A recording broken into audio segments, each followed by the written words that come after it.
Berlatarkan di kota Jericho, Texas, sebuah kota yang pada awalnya dibangun sebagai stasiun kereta api di Chicago, namun kini berubah layaknya sebuah kota mati. Tak ada yang mampu bertahan lama tinggal di sana, bahkan warga yang masih tetap bertahan pun dipastikan mengalami kesengsaraan dalam bayang-bayang keji sang penguasa kota. Sampai di suatu hari terlihat seorang pengelana atau sang pengembara datang ke sana. Entah apa statusnya, entah apa pekerjaannya, dan entah kemana tujuannya. Namun yang pastinya dia belum tahu desas-desus bahwa sebagian besar wilayah kota kecil ini telah dikuasai oleh gangster sang penguasa kota.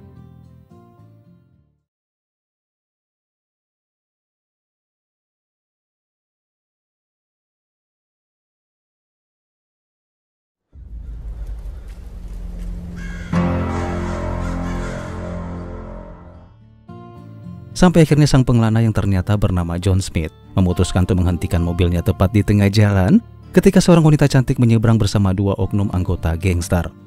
Pandangan matanya yang terus saja tertuju pada wanita cantik itu ternyata disadari dan diawasi oleh salah seorang dari mereka. Hingga saat itu juga, inilah yang terjadi.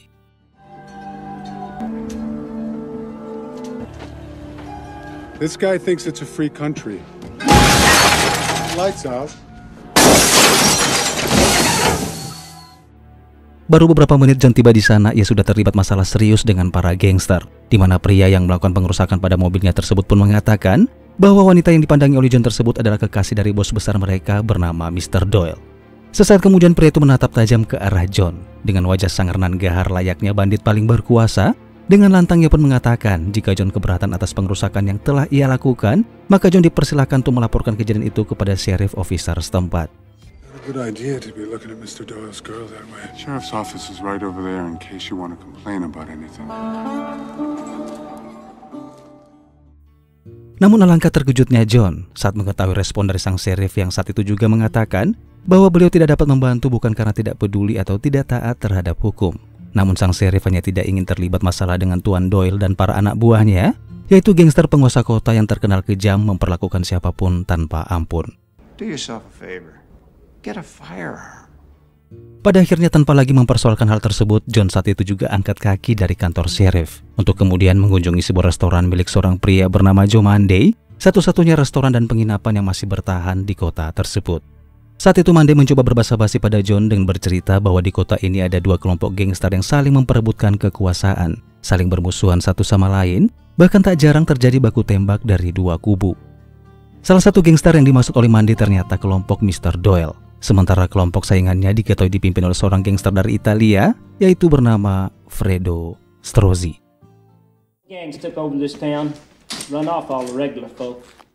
Sejak kemunculan dua gangster inilah satu persatu warga kota memilih untuk pindah ke kota yang lebih baik, sehingga hanya segelintir orang yang bermental kuat saja yang masih menetap di sini demi mencari keuntungan dari kedua belah pihak.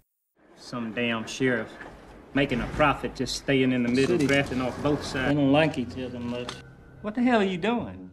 Dan yep, betapa terkejutnya Monday saat melihat John membawa dua pucuk pistol berniat untuk bertemu dengan kelompok Mr. Doyle atau orang yang telah merusak mobilnya. Dan tanpa terlihat sedikit pun rasa takut, John tanpa basa-basi menyambangi markas sang gangster dan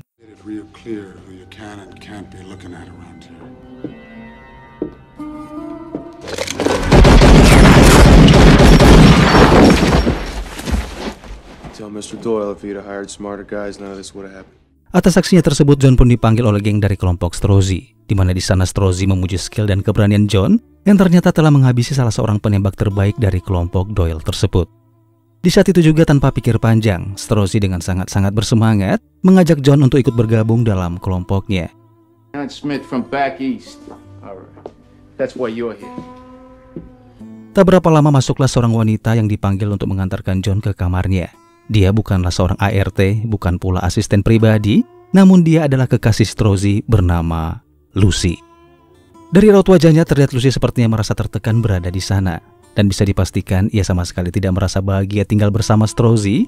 Namun karena keterpaksaan kebutuhan ekonomi, Lucy pada akhirnya mau tak mau harus memainkan perannya sebagai seorang kekasih tanpa adanya rasa cinta di sana. Lucy, would you please take Mr. Smith to his room? The skirt was from just outside of Cicero. Saat diundang makan bersama, terlihat semua orang sibuk melahap makanannya. Tidak terkecuali John yang saat ini duduk tepat di samping Strozzi. Dan saat itulah muncul sepupu sekaligus orang terdekat Strozzi bernama Giorgio. Giorgio yang melihat kehadiran John bersama mereka, saat itu juga mengungkapkan ketidaksukaannya terhadap John yang dianggap hanyalah orang baru yang tidak jelas asal-usulnya, bahkan seharusnya patut untuk dicurigai. And I don't like new faces. Doyle's guys are scared of him. Yeah, hell, he was in town 20 minutes. Perdebatan di meja makan membuat John pun muak semuak-muaknya. Saat itu juga ia bangkit berdiri untuk segera meninggalkan kamar yang tadinya sudah disiapkan oleh Strozzi dan memutuskan untuk tinggal di penginapan milik Mandy demi menghindari pertemuannya dengan Giorgio yang pastinya bakalan rese terhadapnya. Girls for hire in this town? Hell yes. Singkat cerita, malam pun tiba. John yang saat itu sedang melakukan mantap-mantap dengan seorang wanita penghibur bernama Wanda. Tiba-tiba muncullah dua orang pria tak dikenal yang saat itu juga masuk ke dalam kamar untuk menyerang John. Dua pria itu ternyata pembunuh bayaran yang diutus oleh Tuan Doyle untuk menghabisi John. Namun bukannya menyelesaikan misi yang telah diberikan, justru mereka berdualah yang harus tewas di tempat.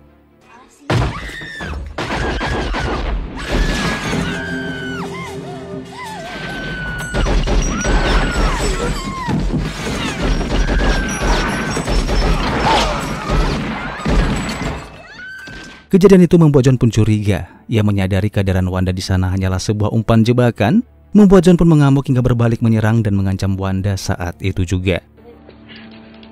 Who set me up? They killed me. I didn't have no choice. Give me your name. Setelah mendapatkan kebenaran informasi dari Wanda, John kemudian menyerahkan Wanda ke Bapak Sheriff Officer untuk diamankan dan diproses sebagaimana mestinya. He investigated the whole thing, then arrested the hooker. Tak lama John pun dijemput oleh Lucy untuk membawanya menemui Strozzi. Dan setelah tiba di sana, Strozzi saat itu juga menjelaskan pekerjaan atau misi pertama yang harus dilakukan oleh John di esok hari, yaitu melakukan penjegatan terhadap rombongan truk pembawa miras atau minuman keras milik kelompok Tuan Doyle, untuk kemudian merampas miras tersebut beserta dengan truk-truknya, yang secara gambling ini adalah sebuah misi yang cukup berisiko, mengingat bagaimana kemarahan dari Tuan Doyle setelah mengetahui miras dan truknya dirampas oleh mereka. This is where you're gonna start to earn your pay. Plus, you know what's really defrosting? We get Doyle's trucks. Di keesokan paginya tibalah waktunya John dan anggota Strozzi melakukan misinya. John ditempatkan di posisi terdepan sebagai komando yang paling diharapkan, sekaligus yang paling pertama melihat gerbang kematian. Tak berapa lama terlihatlah rombongan anak buah Tuan Doyle berjalan beriringan dari kejauhan, yang dimana ternyata rombongannya dikawal ketat oleh tentara Meksiko, dipimpin langsung oleh seorang komandan bernama Ramirez. Namun siapa sangka Ramirez rupanya telah berpihak kepada Strozzi, sehingga tanpa memiliki kesulitan yang berarti, saat itu juga para tentara Meksiko dengan mudahnya membantai anak buah Doyle hingga tewas tak tersisa. Might be a good time for you guys to give up. Mátalos!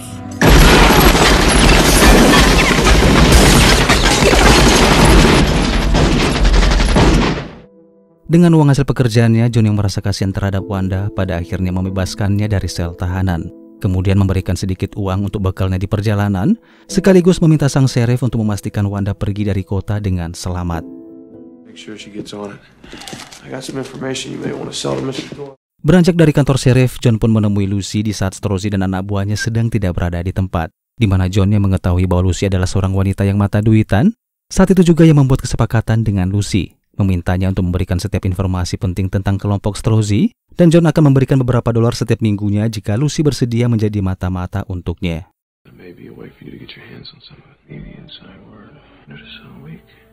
Sampai di satu hari ketika John sedang duduk sendirian, tiba-tiba muncullah Tuan Doyle yang baru saja pulang dari luar kota bersama dengan para anak buahnya, di mana kedatangan beliau ke sana bukan untuk membalaskan dendamnya atas kematian 3 orang anak buahnya, melainkan untuk mempengaruhi John keluar dari kelompok Strozzi dan memintanya untuk bergabung dengan kelompoknya itu. Di mata Tuan Doyle, John hanyalah seseorang yang tertarik dengan uang. Ia akan memihak kepada siapapun yang menawarnya dengan bayaran tertinggi tanpa memperdulikan loyalitas dan integritasnya. Di saat itu juga tanpa ragu, secara terang-terangan Doyle meminta John untuk menyebutkan harga berapapun yang ia mau, asalkan dia siap membunuh Strozzi dan juga Giorgio. Namun awalnya tawaran yang diberikan Doyle tidak sesuai dengan harapan, di mana John sempat menolak pekerjaan tersebut dan tetap memilih bertahan di kelompok Strozzi.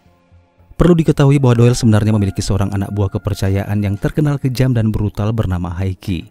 Dan karena itulah John awalnya menolak karena merasa heran dan mulai bertanya kenapa Doyle tidak mengutus Hickey saja untuk melakukan tugas tersebut. Pada akhirnya terungkaplah sebuah pengakuan di mana ternyata Tuan Doyle sadar betul jika Hickey terlalu brutal dan tidak terkendali, sehingga dia membutuhkan sosok seperti John yang berkarakter tenang, rapi, bahkan bisa masuk ke dalam situasi krusial sekalipun, sehingga urusan bisnis ini bisa dilakukan secara rapi tanpa menimbulkan kekacauan. We need somebody nice and neat like you. I'll think about it. The hell you holding back for? Tell Hickey I said hello. Tak butuh waktu lama untuk berpikir, John pun memutuskan untuk keluar dari kelompok Strozzi. Yang tentu saja hal itu mendapat pertentangan dari Giorgio yang terlihat begitu sangat marah. Hingga saat itu juga terjadilah baku pukul antara Giorgio dan John disusul dengan todongan pistol dari Strozzi. Yang pada detik-detik menegangkan ini kita bisa melihat dengan jelas nyali dan mental kuat yang dimiliki John, yang sudah tentu jauh lebih besar dari seorang Strozzi yang hanya bisa berlindung dari anak buahnya. Strozzi pada akhirnya memilih untuk menurunkan pistolnya dan ia pun pasrah membiarkan John keluar dari gengnya itu.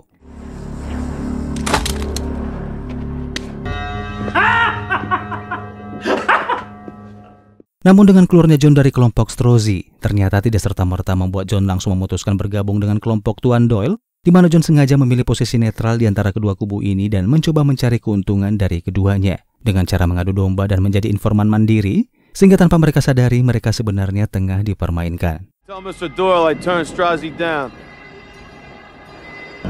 Hickey's back.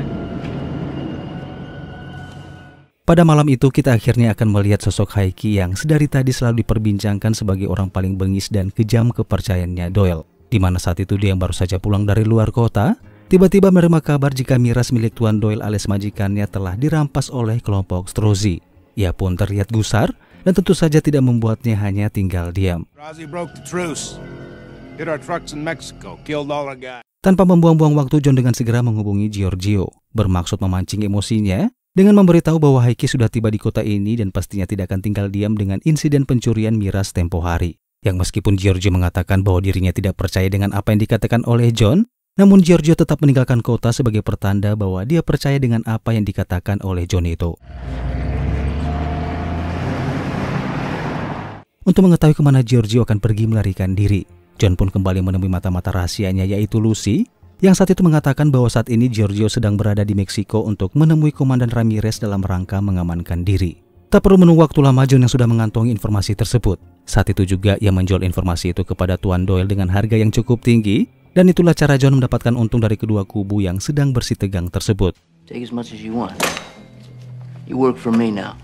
Dan di momen inilah Doyle kembali mencoba menawarkan John untuk bergabung dengan gengnya, mempersilahkan John meminta harga berapapun yang ia mau. Namun sayangnya John memilih untuk memikirkannya terlebih dahulu, sehingga membuat Doyle pun marah, memancing kedatangan anak buahnya untuk melihat keributan itu. Dan saat itulah pertama kalinya John bertatap mata secara langsung dengan Hickey, seorang pria bengis yang memiliki bekas luka di wajahnya. Namun hal itu tidak serta-merta membuat nyali John ciut melihatnya. Ia justru dengan santai memuji sosok Hickey yang katanya orang yang paling kuat tinggal di bumi. Katanya loh ya. Don't believe everything here. Di keesokan harinya, Hickey dan beberapa orang anak buah Doyle pun dikirim ke Meksiko untuk menculik Giorgio. Di mana setiba di sana, Hickey dengan santainya berjalan di antara orang-orang dan menembak Ramirez beserta anak buahnya secara membabi buta. Kejadian itu menyisakan Giorgio dan seorang kepala polisi. Hickey membalikkan badannya sembari mengatakan kepada polisi tersebut bahwa dia akan memberikan kesempatan kepada polisi itu untuk menembaknya terlebih dahulu. Namun siapa sangka ketika beliau akan mencabut pistolnya,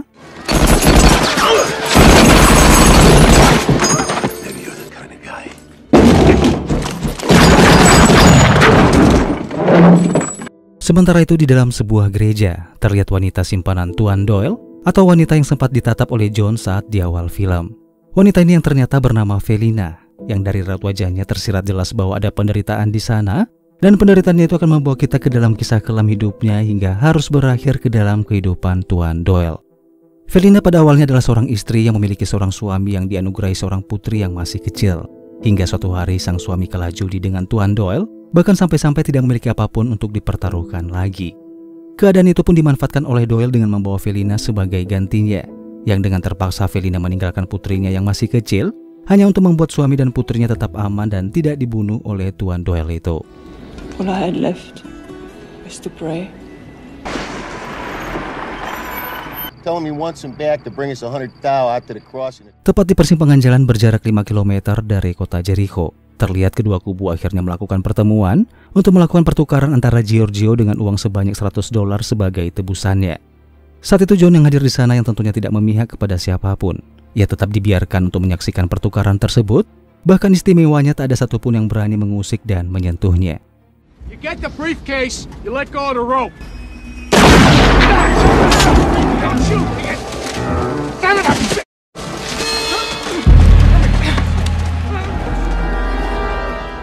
Meskipun sempat terjadi ketegangan di sana, namun pada akhirnya pertukaran ini pun berjalan dengan lancar, di mana Giorgio berhasil selamat dan Felina juga berhasil kembali ke pelukan Tuan Doyle. Disaksikan oleh John yang hanya berdiri mematung, bahkan sampai semua orang pun pergi meninggalkan tempat tersebut. I'm gonna settle things with you, Strozzi. I promise you walk back.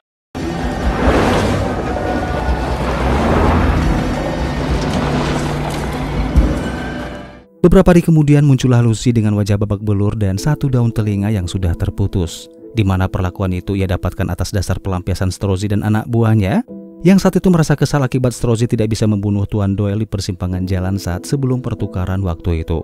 Told Giorgio to slice it off. They were real drunk. Tak tega melihat keadaan Lucy, John pun memberikan sebagian uangnya agar dia bisa segera pergi jauh dari kota itu. Dan seperti biasa, John meminta bantuan sang sheriff untuk memastikan Lucy pergi dengan selamat tanpa diketahui oleh para gangster biadab tersebut.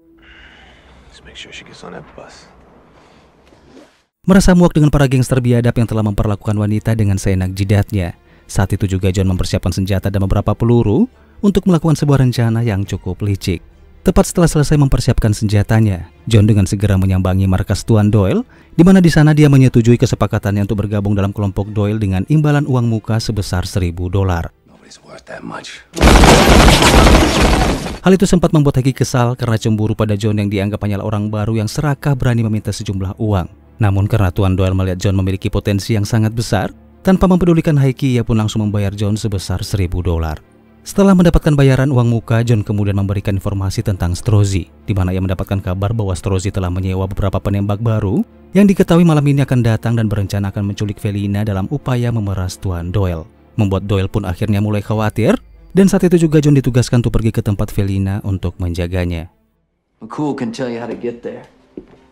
Setiba di sana, John hanya melihat 7 orang penjaga yang sedang makan malam. Ia pun merasa yakin bahwa penjaga yang 1 orang lagi kemungkinan besar sedang berada di kamar atas bersama dengan Felina.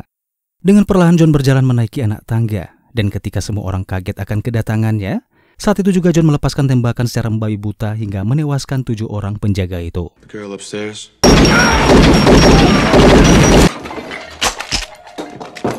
No! Setelah menghabisi ke-8 anak buah Tuan Doyle, John yang memang memiliki sifat murah hati pada kaum wanita, lagi-lagi ia pun memberikan uangnya sebesar $1.000 untuk Felina sehingga Felina bisa kembali bertemu dengan putrinya. Sebagai ucapan terima kasih, Felina pun memberikan kalung milik putrinya kepada John dengan harapan memberikan nasib baik dan John juga bisa selalu ingat dengan dirinya.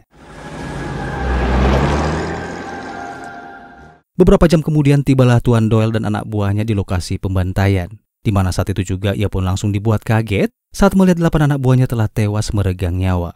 Kondisi itu tak membuat Doyle curiga terhadap John. Ia justru percaya bahwa pelakunya adalah Strozzi yang memang sudah mendapatkan beberapa penembak baru termakan umpan John yang telah mengelabuinya.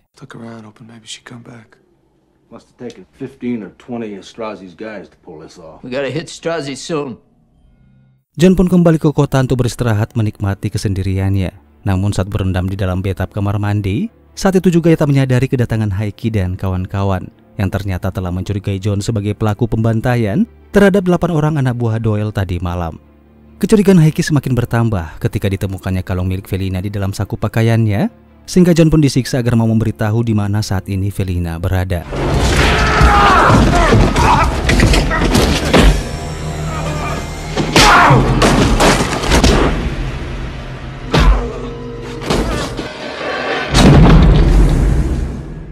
Karena tetap saja bungkam, John pada akhirnya dikurung di dalam gudang dengan kondisi wajah cukup hancur berlumuran darah.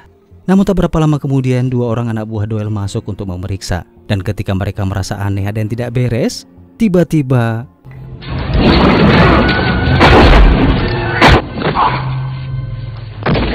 Mendapati anak buahnya tewas satu persatu akibat kebodohannya sendiri yang telah mempercayai sosok John yang sangat licik, Tuan Doyle pun dengan begitu sangat marah saat itu juga mendatangi tempat penginapan Monday untuk kemudian memaksanya memberitahu di mana keberadaan John.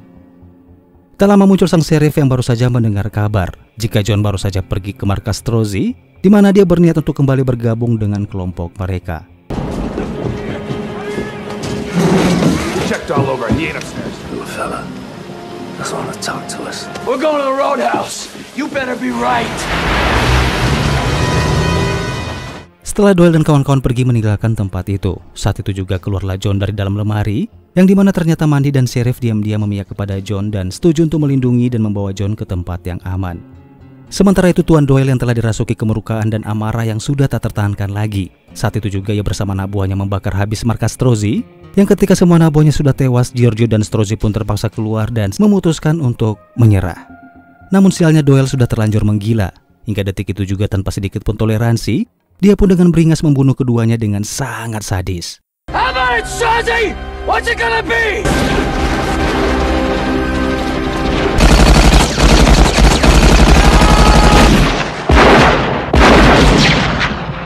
Go inside. Pull out Smith's body if you can find it. Di sisi lain, Mandy dan sheriff membawa John ke gereja yang biasa didatangi oleh Felina dengan tujuan mengamankannya dari amukan Doyle dan kawan-kawan, sekaligus berniat memulihkan kondisinya yang tengah sekarat itu. Setelah beberapa hari berlalu, tiba-tiba Mandy didatangi oleh Tuan Doyle dan rombongan anak buahnya. Ia disekap dan diancam untuk membuka suara, memaksanya untuk memberitahu di mana John ia sembunyikan. Hickey gets back, we'll be cutting them off one by one. Menyadari nyawa Mandy sedang dalam bahaya, sang sheriff dengan segera menemui John untuk memberitahunya tentang kondisi Mandy yang saat ini tengah disekap oleh kelompok Tuan Doyle itu. Mendengar hal itu, jiwa brutal John pun seakan berkobar. Dalam kondisi wajah lebam dan tubuh masih lemah, John saat itu juga memutuskan untuk mengakhiri masalah tersebut sebagai konsekuensi atas apa yang sudah ia mulai. Sesampainya di kota, John tidak lagi bersembunyi dengan cara yang biasa ia lakukan. Kali ini adalah sebuah waktu yang sangat tepat buatnya untuk menghancurkan dan melenyapkan gangster biadab terkutuk yang sudah benar-benar keterlaluan itu.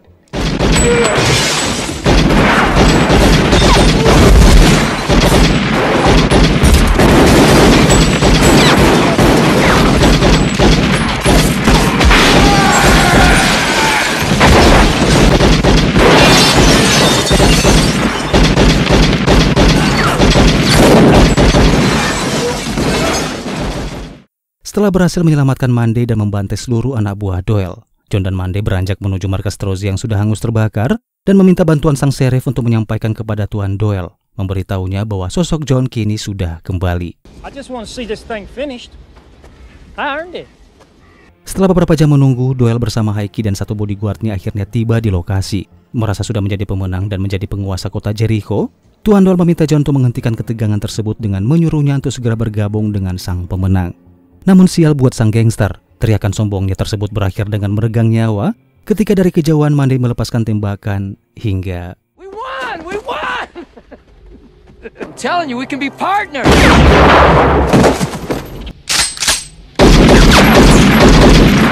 That's for what he done to my town. Menyadari sudah tidak memiliki siapa-siapa lagi, Hickey pun memilih untuk membuang senjatanya dan berniat untuk segera pergi dari tempat itu. Namun siapa sangka, saat dia berbalik membelakangi John, ia pun melakukan tindakan ceroboh yang harus membawanya menuju kematian. God damn. I wasn't real sure this old gun is still shoot. Setelah semuanya selesai, John pun pada akhirnya sadar bahwa apa yang telah dilakukannya semua hanyalah akibat kelemahannya terhadap wanita. Jika awalnya dia tidak nekat memandangi Felina kala itu, mungkin dia sudah jauh berkelana ke kota lain tanpa mendapatkan masalah. Namun meskipun demikian, kehadirannya di sana secara tidak langsung telah menyelamatkan kota mati Jericho dari dua geng biadab penguasa kota, menjadikannya sebagai pahlawan yang telah mengurangi para kuman dan virus-virus jahat di muka bumi.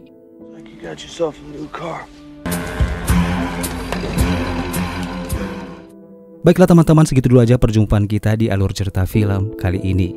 Harapan saya semoga teman-teman terhibur. Terima kasih sudah menonton, saya pamit dan sampai ketemu lagi di alur cerita film selanjutnya.